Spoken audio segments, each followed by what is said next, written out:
Hey, this one will be about some tips and tricks, but not really those that are obvious, rather those special ones that you cannot discover when playing. And also I think I found some bug that might be interesting for developers to know about. Now, for those who haven't watched previous videos I made, there is a new setting you can play the game at, and that's 2 times electricity requirements and let's say 10 times more requirements for space elevator projects. Also, I think every single recipe costs 2 times more. So with those settings, it's kinda hard to get to the coal power, which is renewable power. You don't need to go away to the wild and bring up leaves or wood. So this was always the first thing we are focusing on. I also know there is a geothermal power plant. Previously you could unlock it in the MAM. That I'm not sure if it's still the true. The technology might get moved to a normal hub research and not a MAM one. Correct me if I'm wrong. So there are few nuances when you are playing on these difficulties, and I would like to talk about them. I'm not saying knowing this will save your sanity, because most likely, well, you know. Alright, so let's get into it. If you are playing solo, I don't think it is sustainable you having more than 12 burners. In the power consumption, it looks like around 200 megawatts, maybe 220. But if you reach 300, it starts to be very difficult to sustain. And how it looks like in the case of machines. Well, you have, let's say, 3 iron ore miners. Then you have those constructors producing iron rods and iron plates. Of course, if you have alternate recipes, I suggest you use them, because usually they are more effective. When it comes to the creation of the screws or cables, you don't really want to have constructors for that.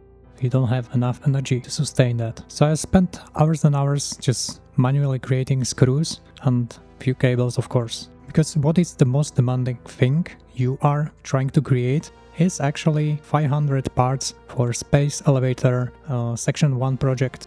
Without that you cannot access the hub research that will unlock you the coal plants. So when you are out there gathering leaves and wood, you basically need to solve the puzzle of every single hard drive, and then you will unlock some special alternate recipes. Also, don't forget to disassemble everything once you are done with the hard drive. Those resources are quite precious, I would say.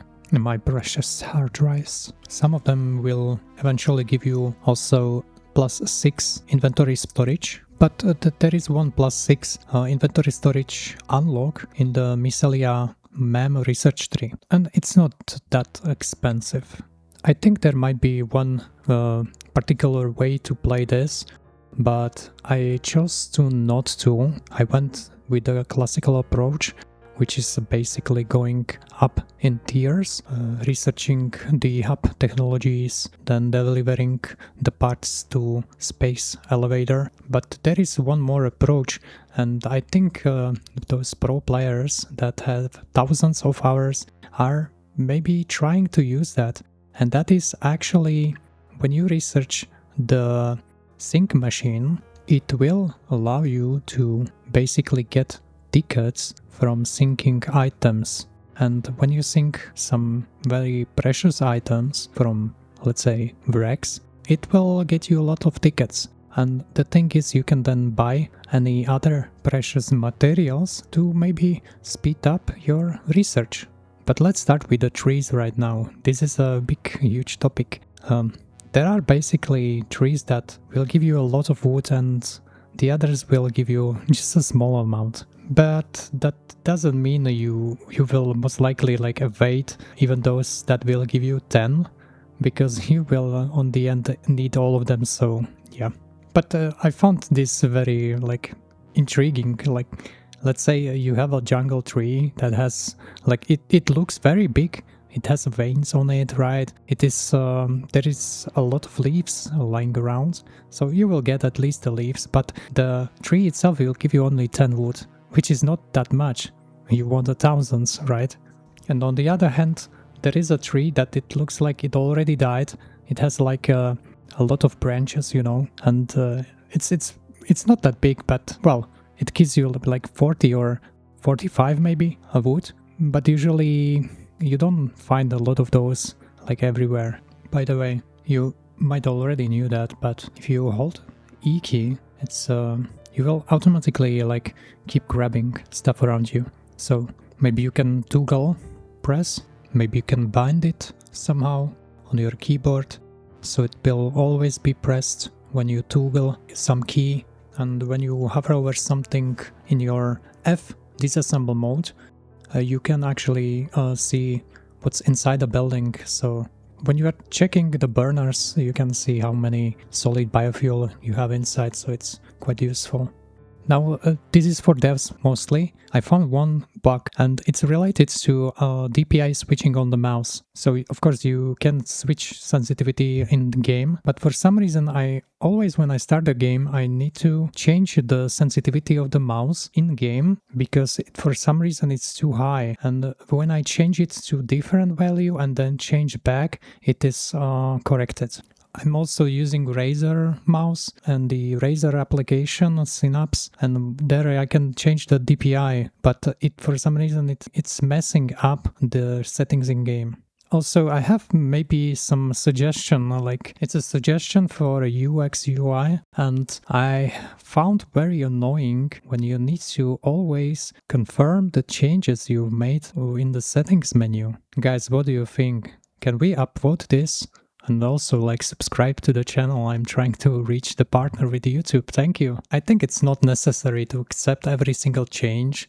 Like it's like annoying. We know we want to change something. Why we need to like confirm twice, you know? Okay, let's talk about power lines a little bit. I think you should have like split power lines. Keep in mind, you still want to like have a like ability to switch off some parts of your factory, because yeah, 300 energy maximum, it's not much, and manufacture costs 75, and you can run like 2 and still having your iron production, the rods and everything.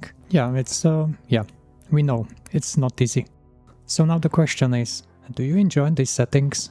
When you are playing, the game loop is very much different, and I personally found that very interesting and fun, but I also feel like it's been a lot. And the thing is, there is also 100 times more resources for projects on Space Elevator and 5 times more energy consumption. And I personally cannot imagine who would try those settings. But I think you cannot play it like I do. You need to find something to skip things, you know, to break the game somehow. Otherwise it would be, well, it would take so long to reach the goal. So this is actually one of my tips. If you want to play on the harder difficulty than I do, have a plan, unless you want to like burn out.